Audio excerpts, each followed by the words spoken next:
Salut tout le monde et bienvenue dans une toute nouvelle vidéo qui sera un poil différente de ce que j'ai pu faire auparavant, étant donné que je vais vous faire une petite vidéo entre mi-culture générale et mi-livre. J'ai découvert un livre qui s'appelle Radium Girls, du coup c'est une duologie et j'aimerais vous faire une vidéo juste sur ce thème parce que du coup le thème m'a beaucoup touchée et c'est un fait historique que j'aimerais du coup vous partager à travers cette vidéo. Avant de commencer à parler de ces bouquins, je voudrais déjà vous faire une micro-définition de qu'est-ce qui était appelé les Radium Girls. Les Radium Girls, en fait, c'est un thème qui était utilisé pour parler des ouvrières américaines dans les années 1910 à 1920, voire un petit peu plus tard, qui travaillaient en fait pendant de longues périodes dans une entreprise où elles étaient exposées en fait à du radium et ce radium était utilisé pour fabriquer des cadrans lumineux en fait. Et s'en est suivi des conséquences assez terribles pour les ouvrières. Et du coup, c'est un sujet dont j'ai très peu entendu parler, ou du moins il y a très peu de livres dessus, alors que ce thème est ultra important. Et du coup, je vais vous faire un petit peu plus découvrir ce fait historique à travers cette vidéo. Comme je vous le disais, j'ai découvert du coup cette duologie concernant ce phénomène, on va dire historique, grâce à Anne-Sophie Nedelec qui écrit le tome 1 et le tome 2 de Radium Girls. C'est une duologie seulement, du coup c'est un livre qui est auto-édité et je pense qu'il mérite totalement toute son attention étant donné que c'est des romans qui sont plutôt courts parce qu'ils font 200 à 250 pages, donc vous le voyez, ils sont pas très gros, mais alors vous avez énormément de culture générale dedans. À travers ces romans, en fait, pour nous parler de ces Radium Girls, on est sur des enquêtes. On suit un avocat dans le tome 1 et également dans le tome 2, donc on va suivre vraiment des Radium Girls dans les deux cas, mais vraiment pas forcément dans la même ville et pas la même époque. Mais ce sont des faits qui sont restés quand même d'actualité pendant des années. Et du coup, à travers ces deux romans, l'autrice nous fait un fait historique par d'un côté l'enquête et d'un autre point de vue, nous avons aussi ce point de vue des femmes qui ont travaillé du coup dans ces usines. Au tout début du roman, on nous met quand même l'histoire en place, étant donné qu'on va parler des personnes comme Marie Curie qui ont travaillé auprès du radium, qui ont, on va dire, créé le radium. Je ne sais plus exactement quel est le nom, mais on a vraiment une petite phase chronologique durant tout le roman qui nous permet de suivre correctement l'évolution du radium, l'évolution des enquêtes et du coup des conséquences qu'il y a eu avec cet élément chimique. Dès qu'on a terminé de parler du coup du radium dans ce roman, on passe directement à ces ouvrières qui ont la chance de travailler dans cette usine. C'est principalement des femmes du coup, et elles sont ultra bien payées. Je veux dire, elles ont quand même une situation un peu précaire étant donné que les hommes sont à la guerre et forcément elles essayent de trouver un travail qui leur permettront de financer, on va dire, un maximum de dépenses dans leur famille et notamment avec des familles un peu plus nombreuses.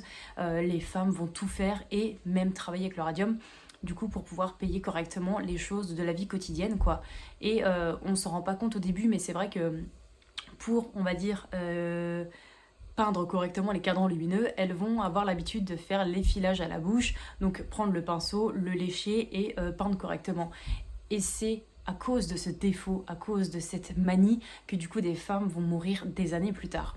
Il faut savoir que dans cette époque, forcément, la femme était carrément en dessous de l'homme, on n'allait pas forcément s'inquiéter de son cas, et forcément, quand les premiers cas ont commencé à arriver du radium, de certains phénomènes qui sont assez durs à lire, je vous le cache pas, on a des problèmes de mâchoire, on a des bouts de mâchoire qui se détachent, on a des dents qui sont arrachées, on commence à avoir des problèmes de hanches, des problèmes d'arthrose, des problèmes de pieds, on a du mal à marcher, on a le mal au dos.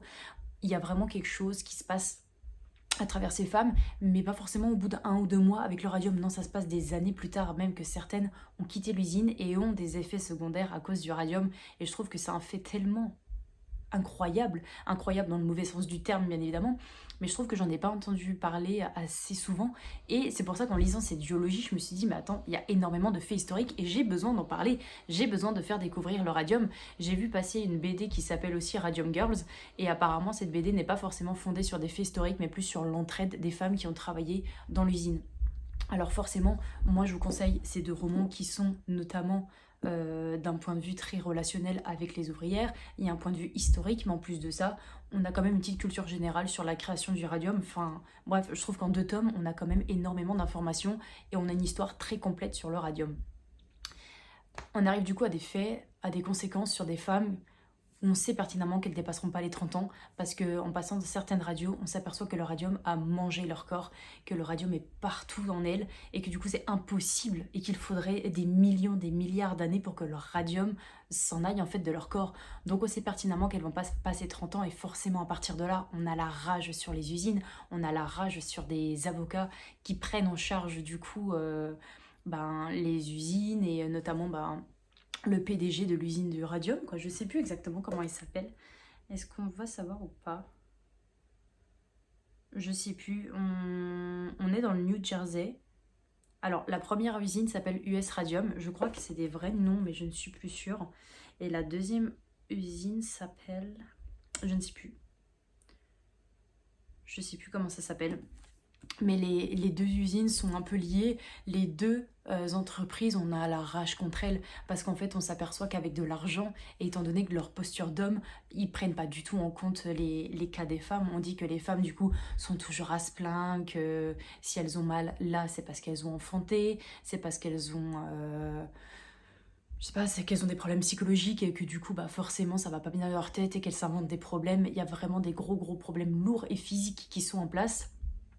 Et la société ne fait rien pour, quoi, ou alors fait semblant d'avoir énormément d'intérêt pour ces femmes, alors qu'en fait, tout ce qu'ils veulent, c'est créer un max de cadrans lumineux, parce qu'on est pendant la guerre et que du coup, c'est forcément les montres qui s'illuminent, c'est un gros plus pour les soldats, et forcément, ces femmes sont entre deux chaises, c'est-à-dire qu'elles ont envie d'aider la France, les États-Unis, tout ce que voilà, elles ont envie d'aider leurs soldats, leur patrie, et elles veulent travailler pour quoi, et démontrer qu'une femme peut travailler. Et d'un autre côté, on a ces femmes qui n'arrivent même plus à se lever ou à marcher, mais qui ont envie de continuer leur vie, quoi, tout simplement. C'est-à-dire que tu vois une enfant, une adolescente, une jeune adulte, je sais pas, de 20 ans, qui n'arrive plus à marcher, tu sais pertinemment qu'elle finira pas l'année, et ça te bouffe de l'intérieur de savoir ce genre de choses.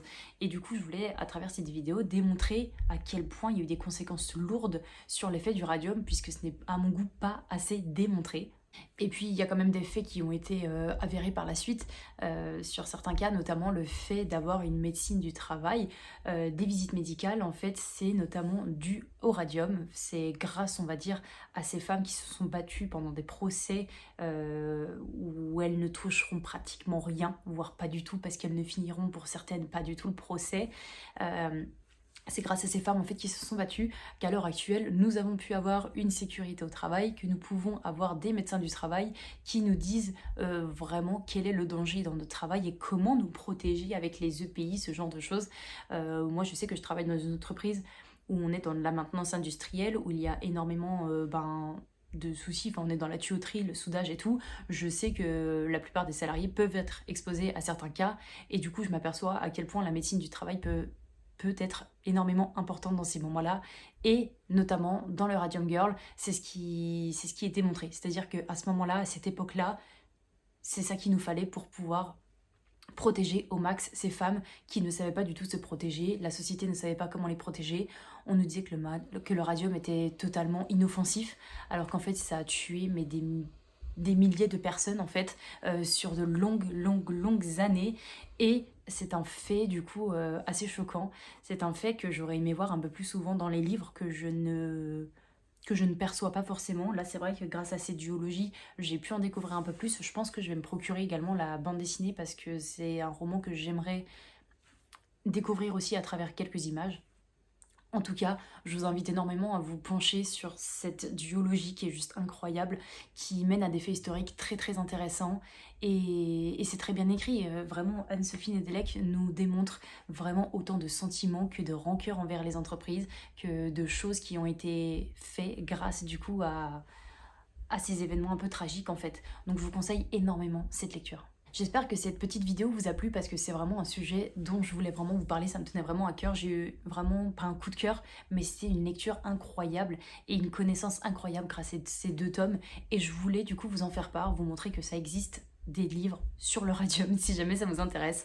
En tout cas, n'hésitez pas du coup à me mettre en petit emoji, on va dire une petite montre ou un cadran, quelque chose comme ça qui montre que vous avez été jusqu'au bout de cette vidéo. Je vous souhaite de passer un très bon week-end et on se retrouve la semaine prochaine pour une toute nouvelle vidéo. Ciao!